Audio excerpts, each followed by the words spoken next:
Olá pessoal, saudação vivencial a cada um de vocês que assistem a este vídeo. Hoje vamos fazer aqui a leitura no nosso grupo de estudos do capítulo 54 do livro A Posição do Catolicismo na Senda Iniciática. Esse capítulo 54 tem o título de Aicar na contramão do cristianismo iniciático. Mas que implicações tiveram o ato eclesial de pedido de perdão na vida da própria igreja? Deve-se ter em conta os processos diversificados de recepção destes atos de arrependimentos eclesial, pois estes variam no espaço e no tempo consoante os contextos religiosos, culturais, políticos, sociais, pessoais, etc. Esta história contextualizada das ações pecaminosas dos antepassados da Aicar na perspectiva do pedido de perdão do Papa não teve necessariamente alcance universal.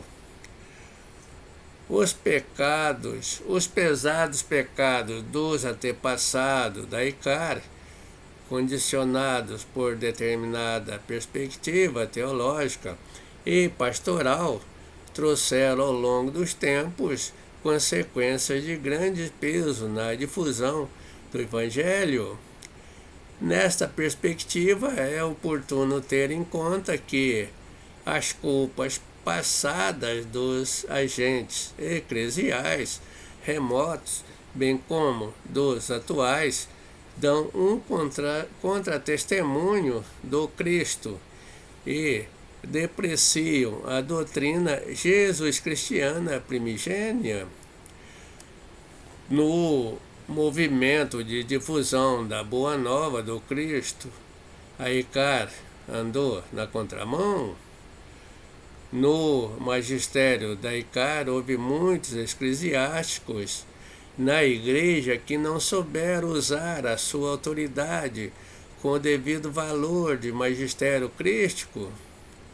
Infelizmente, por um comportamento contrário ao Evangelho do Cristo ao longo da história, a Aicar descristificou o cristianismo primordial.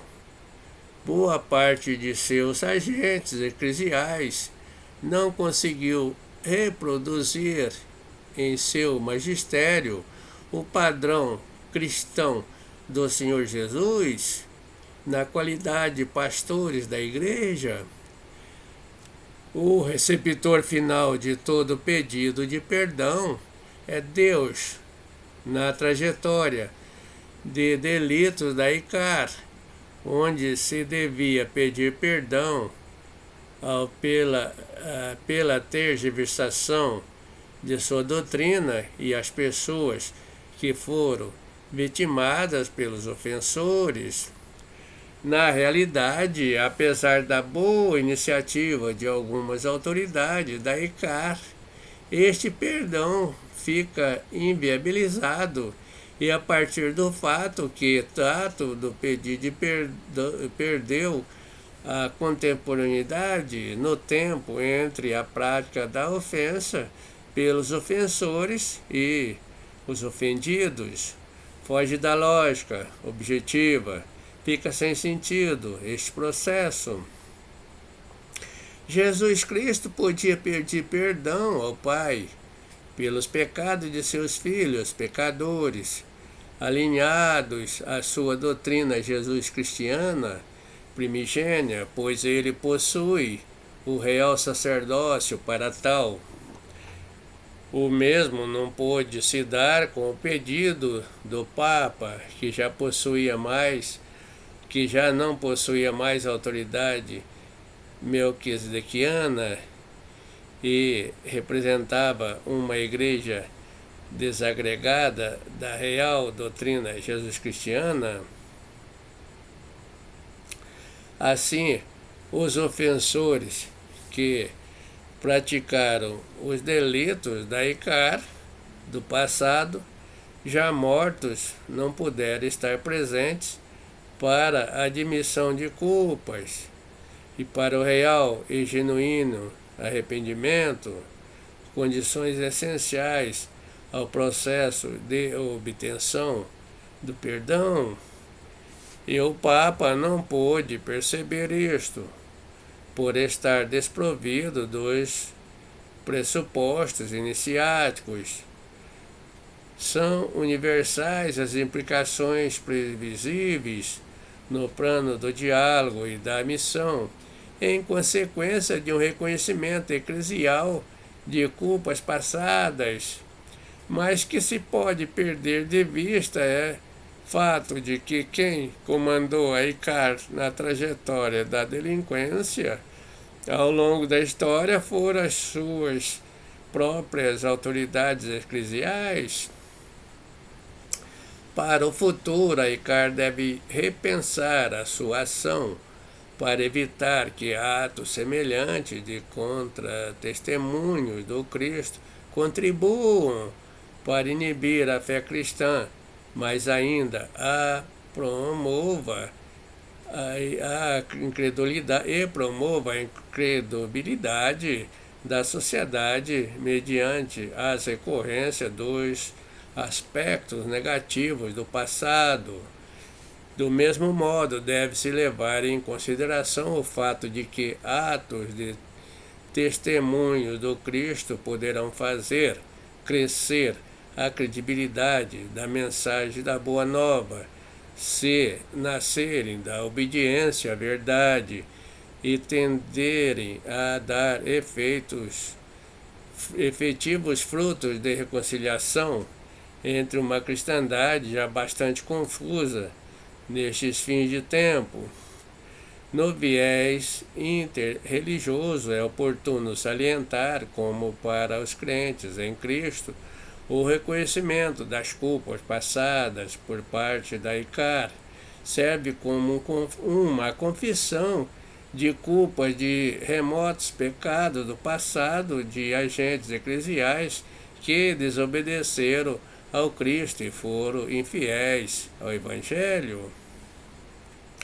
O reconhecimento dos erros do passado pela ICAR do presente é relevante, enquanto feito em nome da instituição, para efeito de pedido de perdão a Deus, porém não possui nenhuma relevância quando feito em nome da grei do passado, pois não se pode arrepender vicariamente. Este reconhecimento dos erros do passado pela ICAR deve ajudar a evitar no futuro que atos semelhantes aos do passado sejam tomados equivocadamente como confirmação de eventuais preconceitos nos confrontos de cristãos entre as diversas religiões. Estes atos de arrependimento, tal como formulados pela ICAR, embora não possa retroceder ao passado, pode se projetar para o futuro. Estimula-se também os fiéis de outras religiões a reconhecerem as culpas de do seu próprio passado, tal como a história da humanidade esta história da ICAR também, tal como a história da humanidade, esta história da ICAR também recheada de violências, genocídios, violações de direitos humanos e dos povos, exploração dos mais fracos e divinização dos poderosos, onde impera a intolerância, a superstição, conivência com os poderes injustos, a negação da desigualdade e liberdade das consciências. Não são os católicos ofensores no passado, como todos os cristãos das diversas religiões antignósticas do círculo cultural cristão ao longo do tempo, não foram exceção Todos devem estar conscientes de que atrelados como estão a um sistema religioso tergiversado, todos também são pecadores perante Deus na relação dialógica com a sociedade. Igreja que surpreendeu o mundo, a igreja que surpreendeu o mundo ao longo de 2 milênios com seus graves crimes anticristãos, surpreendeu também as mentalidades ao confessar os seus erros e dialogar a respeito da ideia de arrependimento e perdão. Em relação à sociedade civil, o caráter de exemplaridade que o pedido eclesial de perdão da ICAR pôde apresentar, à medida que expõe os podres, também estimula a efetuar análogos passos para a sonhada purificação da memória e reconciliação nas mais diversas situações em que poderá ser reconhecida a sua urgência. João Paulo II enfatizou na época que o pedido de perdão diz respeito, em primeiro lugar, à vida da Igreja, à sua missão de anúncio da salvação, ao seu testemunho de Cristo, ao seu empenhamento pela humanidade. Numa palavra, a coerência que deve marcar a existência cristã, mas a luz e a força do Evangelho de que a Igreja vive tem a capacidade de iluminar e sustentar, como por superabundância, as escolhas e ações da sociedade civil no pleno respeito da sua autonomia.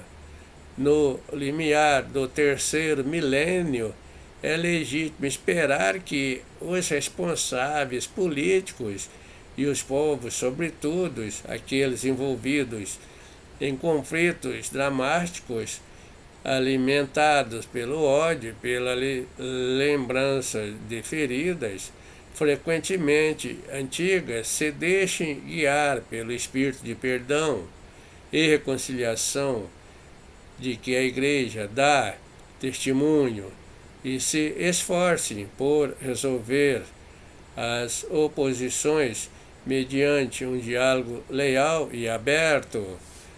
Para todos que acompanharam, que quiserem ler o livro na íntegra, aqui nas descrições do vídeo, logo abaixo de onde você está assistindo, há os links para levar você a esse objetivo, a paz reverencial.